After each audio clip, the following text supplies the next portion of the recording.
जय हिंद साथियों, बहुत गौर से इस पर ध्यान दीजिए जो मैं कह रहा हूं। बांग्लादेश में कट्टरवादी इमाम मुल्ला बड़े जोर शोर से चिल्लाते हैं कि हम गजवाए हिंद करेंगे, गजवाए बंगाल करेंगे, गजवाए बिहार करेंगे, गजवाए उत्तर प्रदेश करेंगे। दूसरी तरफ एक वो मदनी है यहां पे, वो जिहाद की बात करते हैं कि जुल्म होगा तो जिहाद होगी। और जिहाद अब तो कह रहे हैं हर जगह जिहाद पढ़ाई जानी चाहिए। और तीसरी तरफ ये मुर्शिदाबाद में हुमायूं है जो कहता है कि मैं बाबरी मस्जिद बना रहा।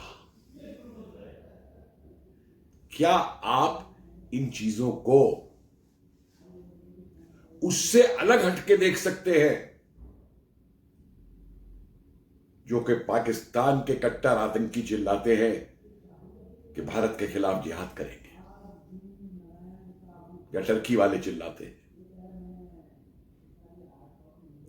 ये सब एक कड़ी है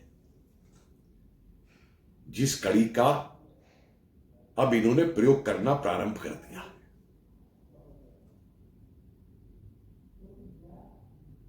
इनको अलग अलग करके मत देखिए।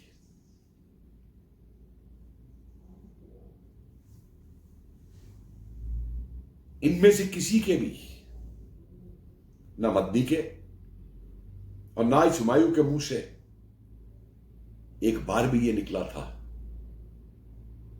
कि बांग्लादेश के इमामों और मुसलमानों, हम हिंदुस्तान के हैं, हम देखते हैं तुम कैसे गजवाए हिंद करोगे, कैसे गजवाए बंगाल करोगे। कोई इनके मुंह से नहीं निकला। उल्टे ये हुमायूं कहता है बाबरी मस्जिद बनाऊंगा। भाई ठीक है, बाबर का बेटा हुमायूं था तो तू अपने बाप का फर्ज निभा रहा है तो जाके अपने रिकॉर्ड के अंदर सबसे पहले अपने बाप का नाम कोई बदलवा दे। अब आज ममता बनर्जी ने जब देखा कि माहौल क्या है तो इसको अपनी पार्टी टीएमसी से वो क्या किया, सस्पेंड कर दिया। और उसके जवाब में वो कट्टरपंथी क्या कह रहा है कि मैं तो कल पार्टी छोड़ दूंगा, इस्तीफा दे दूंगा, ममता की पुलिस को भी देख लूंगा और लाखों मुसलमान हाईवे को ब्लॉक कर देंगे। मैंने पहले भी ये कहा कि ये मस्जिद जो है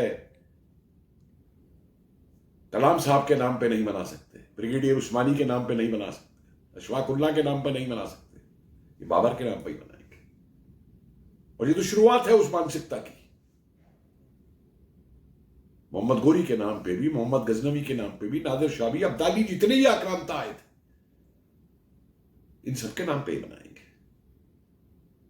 क्योंकि इनकी ये जो मानसिकता है, मैं बार बार कहता हूं कि कट्टरवादता और आतंकवाद ये एक मानसिकता है।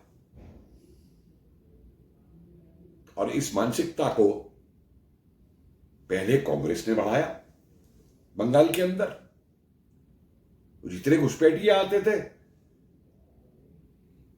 उसके बाद कम्युनिस्टों ने बढ़ाया, उनके राशन कार्ड, उनके वोटिंग कार्ड बनवाने, उनके वोटर वोट बैंक बनता था। और वही ममता जिसने पार्लियामेंट में इस्तीफा दिया था, कागज फाड़े थे कि इन घुसपैठियों को बाहर निकालो, उनकी सबसे बड़ी हिमायती बन गई।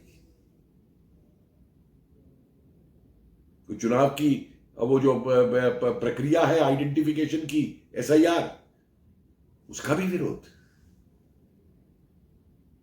और हर तरीके से इनका तुष्टीकरण करना।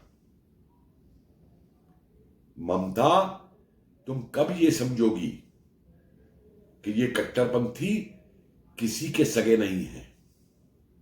ना ये कांग्रेस के सगे रहे, ना ये कम्युनिस्टों के सगे रहे, और ना ये तुम्हारे सगे हैं। जो हुमायूं ने तुम्हें कह के बता दिया है कि तुम्हारी भी परवाह नहीं करता, तो कब तक इनके पीछे भागती रहोगी? कब तक इनको शरण देती रहोगी, रोहिंग्यों को और इन बांग्लादेशियों को और उन जैसी मानसिकता रखने वाले ये कट्टरवादी हुमायूं को? सोच लो, ये तुम्हारे भी सगे नहीं है। दुनिया भर का ये इतिहास बताता है कि ये किसी के सगे नहीं है। ये कट्टरवादी सिर्फ अपने एजेंडा पे चलते हैं। मैं बार बार ये कह रहा हूं कि हमारे संविधान ने जो आजादी दी हुई है, ये उसका फायदा उठाते हैं अपने एजेंडे को आगे ले जाने के लिए। अरे किस मुंह से ये अपने आप को सेकुलर कहते हैं? कोई समझा तो दे।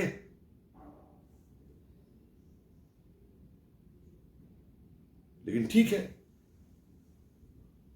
तुम्हें नहीं सोचना तो मत सोचो, लेकिन अब भुगतना। अब ये तुम्हें दिखाएंगे अपना असली रंग, जो हुमायूं ने अभी दिखाया है ना। अभी इस जैसे और कई पल रहे हैं जो तुम्हारी टीएमसी के अंदर, वो भी अपना रंग दिखाएंगे। गवर्नर साहब ने बड़ा बढ़िया वक्तव्य दिया कि माहौल को बिगाड़ने नहीं दिया जाएगा। गवर्नर साहब, बोस साहब शायद नाम है आपका, माहौल तो उसने बिगाड़ ही दिया है। ये घोषणा करने के बाद से ही माहौल बिगाड़ दिया कि हम बाबरी मस्जिद बनाऊंगा मैं। और सुनिए, सऊदी अरेबिया के कोई इसके बड़े साहब हैं इसके, जो उसकी नींव रखेंगे। हमास वाला है कोई, लश्कर वाला है कोई। ये बताता है कि ये भारत के सगे नहीं है। इसे भारत में कोई मुसलमान नहीं मिला इस नींव को रखने के लिए भी। इसे सऊदी अरेबिया का मुसलमान चाहिए उस नींव को रखने के लिए। तो ये मानसिकता क्या है, इसे आपको समझना पड़ेगा। तो मदनी, तुम हमें समझा रहे हो कि जिहाद क्या है। मैंने बार बार ये कहा कि किसी शब्द का अर्थ जो है, उस शब्द को लेके क्या किया जाता है, उससे निकाला जाएगा। वो जो पाकिस्तानी मुल्ला रोज चिल्लाते हैं भारत के खिलाफ जिहाद करनी है, उस जिहाद का क्या मतलब है? और हमारे भारत के खिलाफ ही नहीं, वो तो इंग्लैंड में भी, फ्रांस में भी, अमेरिका में भी, जर्मनी में भी सब जगह जिहाद कर रहे हैं। क्या मतलब है जिहाद का? तो जाके समझाओ ना पाकिस्तानियों को। फिर तुम तो, क्योंकि धर्म के नाम पे तुम एक हो जाते हो ना सब।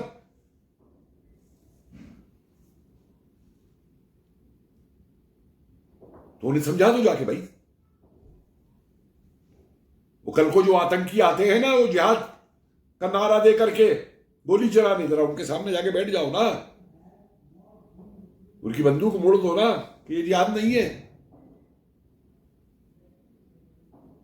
हमने वक्तव्य दे दिया।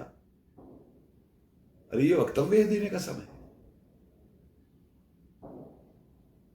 और आतंकी आएंगे तो सरकार निपटेगी। हर बात पे तुम चिल्लाते हो जुल्म हो रहा है। अरे मंदी, एक बात बता रहा मुझे, किसी भी सरकारी जमीन को अधिकृत करना, गैर कानूनी तरीके से उस पर कब्जा करके इमारत बनानी, ये कौन से संविधान में लिखा है भाई? जब ये हरकत होती है तब तो संविधान याद नहीं आता, और जब नोटिस दिया जाता है कि ये गलत है, इसे हटा लो, वो नोटिस भी संविधान के हिसाब से दिया जाता है। तब संविधान याद नहीं आता। और उसको हटाने से रोकने के लिए कोर्ट तक में चले जाते हो तुम। मैं तो हैरान हूं उन कोर्ट के ऊपर जो इनकी अर्जियों को मान लेते हैं, वो मुकदमे चलते हैं। और जब बुलडोजर चल जाता है तो वो जुल्म हो गया, वो असंवैधानिक हो गया।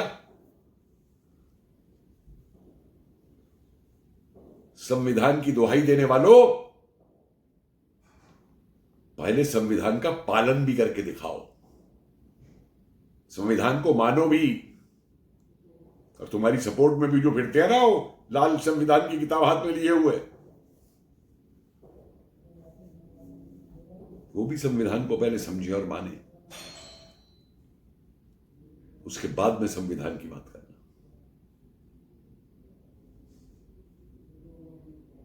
जरा रुकवा देना जाके। आपको मालूम है पाकिस्तान में क्या होता है?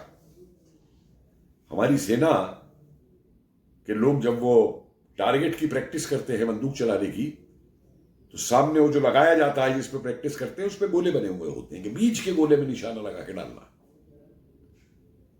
और पाकिस्तानी पता क्या करते हैं? वो गोला नहीं बनाते, वो वहां पे एक हिंदू या सिख की फोटो लगा के रखते हैं कि इसके माथे में गोली का निशान लगाओ, निशानेबाजी सीखने के।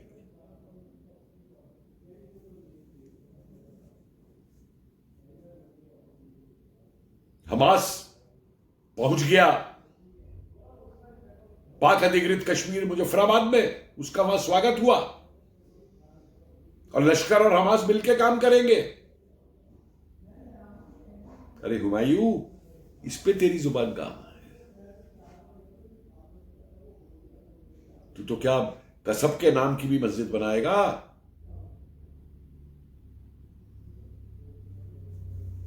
वहां तुम्हारी जबान नहीं खुलती। और जो मैं बार बार इस बात को आपको कह रहा हूं कि गौर से देखिए कि ये एक पैटर्न है। आप तारीखें देखिए कि कैसे मदनी इधर बोलता है, कैसे उधर हुमायूं बोलता है। इनका सबका कनेक्शन है आपस में, ये सब जुड़े हुए हैं आपस में। और उधर दिल्ली ब्लास्ट वाला किस्सा होता है। इन घटनाओं का ये क्रम देखिए पूरा, कितने पकड़े जा रहे हैं उसमें।